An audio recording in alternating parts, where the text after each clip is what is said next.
ఒకరోజు యేసు ఒక ఇంటిలో బోధిస్తూ ఉన్నారు. ఆ ఇల్లు నిండా జనమే ఉన్నారు.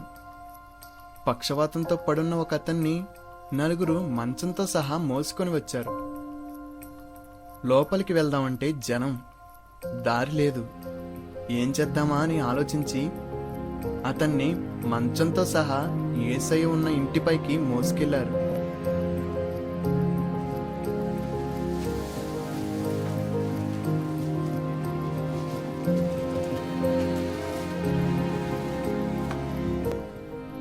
పై కప్పు విప్పి తాళ్లతో యేసు దగ్గరికి అతన్ని దించారు.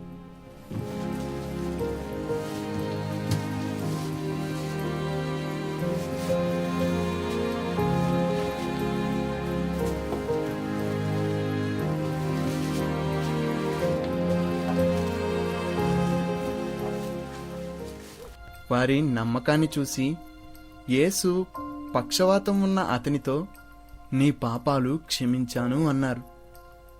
పక్కనే ఉన్న మత పెద్దలు, పాపాలు క్షమించడమేంటి, ఇతనేమన్నా దేవుడా అన్నారు.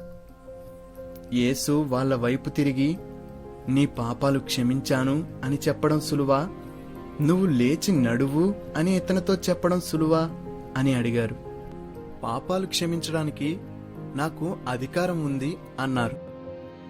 తరువాత పక్షవాతం ఉన్న అతనితో, నువ్వు లేచి నీ మంచం పరుపు మోసుకొని వెళ్ళు అని చెప్పారు.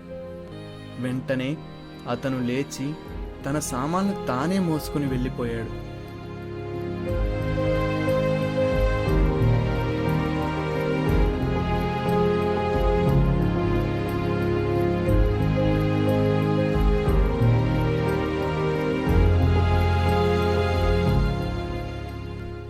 యేసు దేవుడా అని అప్పుడు అన్నారు, ఇప్పుడు అంటున్నారు.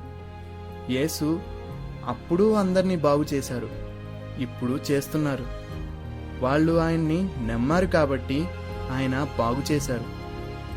ఆయన్ని నమ్ముకుంటే ఇప్పుడైనా ఎలాంటి రోగాన్నైనా ఆయన బాగు చేస్తారు.